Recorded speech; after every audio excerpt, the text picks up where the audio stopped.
جب ماہ سیام رمضان المبارک جلوہ گر ہوتا ہے، جنت کے 8 دروازے کھول دیے جاتے ہیں، جہنم کے دروازے بند کر دیے جاتے ہیں اور شیاطین جکڑ دیے جاتے ہیں۔ اللہ جل شانہ اس موسم رحمت میں خاص عنایات اپنے بندوں پہ فرماتا ہے۔ ایک نفل ادا کرنے سے فرض ادا کرنے کا ثواب ملتا ہے اور ایک فرض ادا کرنے سے 70 فرائض ادا کرنے کا ثواب ملتا ہے۔ اسی طرح راہ خدا میں 1 روپیہ دو گے تو 70 روپے خرچ کرنے کا ثواب ملے گا۔ اسی طرح باقی نیکیاں بھی جتنی بھی ہم کرتے ہیں وہ ایک نیکی کریں گے تو 70 گنا اجر ماہ سیام میں ہمیں نصیب ہوتا ہے۔ اس لیے اہل ایمان کا یہ طریقہ ہے کہ وہ اس مہینے میں کثرت کے ساتھ تلاوت کرتے ہیں، کیونکہ ایک مرتبہ اگر قرآن مجید پڑھ لیا تو 70 مرتبہ قرآن مجید پڑھنے کا ثواب نصیب ہوگا۔ ماہ سیام میں چونکہ شیطان بندھا ہوا ہوتا ہے تو ہم اپنے آپ کو نیکی کی طرف اگر لانا چاہیں تو اتنی رکاوٹیں نہیں ہوتی جتنی عام دنوں میں ہوتی ہیں، لیکن اس کے باوجود بہت سارے لوگ ہیں جو رات کو بڑا پکا ارادہ کر کے سوتے ہیں کہ میں صبح وقت پہ اٹھوں گا اور نوافل بھی پڑھوں گا اور نماز بھی ادا کروں گا، لیکن جب صبح ہوتی ہے تو انہیں یا تو جاگ نہیں آتی یا نیند سے بیدار ہو جاتے ہیں، بستر سے اٹھا نہیں جاتا۔ جبکہ وہی شخص انہوں نے صبح سبزی منڈی جانا ہو تو چھلانگ لگا کے اٹھتے ہیں اور سبزی منڈی پہنچتے بھی ہیں۔ سستی، طبیعت کا کسل نہیں ہوتا۔ عمومی طور پہ ہم اپنے آپ کو بیمار تصور کر لیتے ہیں اور سستی اور کسل کا نام دے کر کے، بہانہ دے کر کے ہم کہتے ہیں کہ بس کیا کریں، ہم کو ارادہ کرتے ہیں روز لیکن ہم سے اٹھا نہیں جاتا، بس طبیعت اس طرح کی ہے، کسل ہے، سستی ہے۔ یہ بات ذہن میں رکھیے گا کہ ارادہ کرنے کے باوجود بھی صبح جب ہم اٹھ نہیں پاتے یا کوئی بھی نیکی کا کام ہم کرنے کا ارادہ کرتے ہیں تو ارادہ کرنے کے باوجود ارادہ ہی رہ جاتا ہے، ہم کر نہیں پاتے، تو اس کا سبب یہ ہوتا ہے کہ بہت سارے ہم گناہ کر چکے ہیں اور ان گناہوں کی وجہ سے ہم نیکی کی توفیق نہیں پاتے۔ حضرت حسن بصری رضی اللہ تعالی عنہ نے یہی وجہ اس کی بیان فرمائی ہے، تو اس کا بہترین طریقہ یہ ہے کہ توبہ کی جائے اور توبہ بھی سچے دل سے کی جائے، رو رو کے اللہ سے گناہوں کی معافی مانگی جائے، اور سچے دل سے جب توبہ کی جائے تو پھر سارے گناہ نہ صرف مٹا دیے جاتے ہیں بلکہ ان کو بدل کے نیکیوں میں تبدیل کر دیا جاتا ہے۔ تو ماہ سیام کے اندر پختہ عزم کریں اور اس عزم کو عمل کی شکل دینے کے لیے سچی توبہ کریں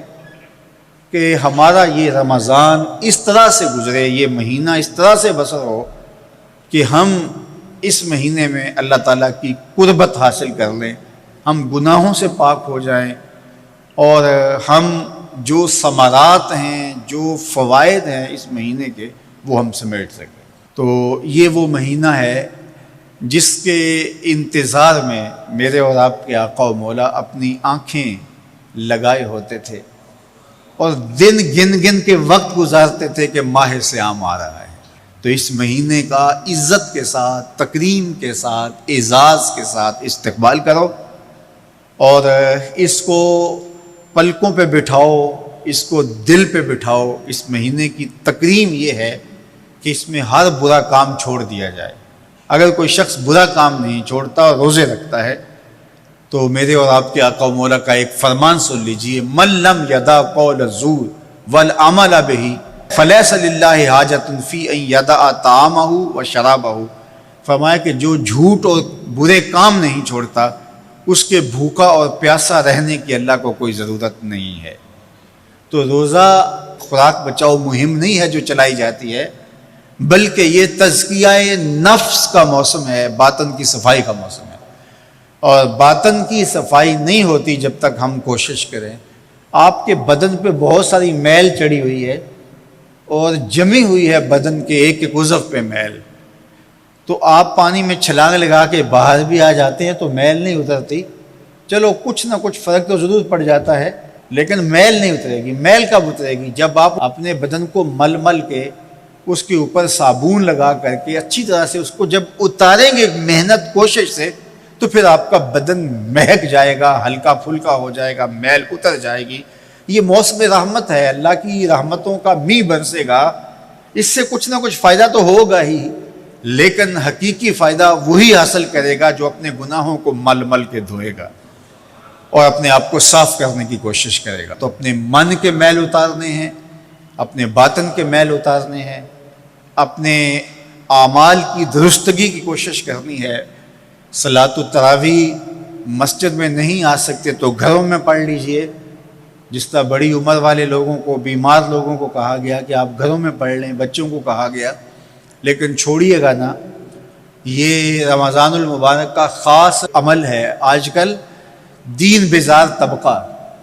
مختلف جگہوں پہ بیٹھ کے مسجد پر، مدرسے پر، تراویح پر، ان چیزوں پر تبصرہ کر رہا ہے اور اتنا ہلکا ثابت کرنا چاہ رہا ہے ان امور کو، جس طرح یہ چیزیں ہوتی کچھ نہیں ہیں، جبکہ ماہ صیام کے قیام پر میرے اور آپ کے آقا مولا نے بشارت دیتے ہوئے فرمایا، من قام رمضان ایمانا و احتسابا غفر لہ ما تقدم من ذنبہ، جس نے رمضان المبارک کی راتوں میں قیام کیا ایمان اور محاسبہ نفس کے ساتھ، اللہ اس کے پچھلے سارے گناہ معاف فرما دیتا ہے۔ یہ بہت بڑی دولت ہے، تو اس دولت کو ضرور سمیٹیے گا، ضرور حاصل کیجئے گا، من کی ستھرائی، عفت اور پاکیزگی کا سامان کیجئے گا۔ اللہ آپ سب کو اپنی امان میں، اپنی حفاظتوں کے حصار میں رکھے۔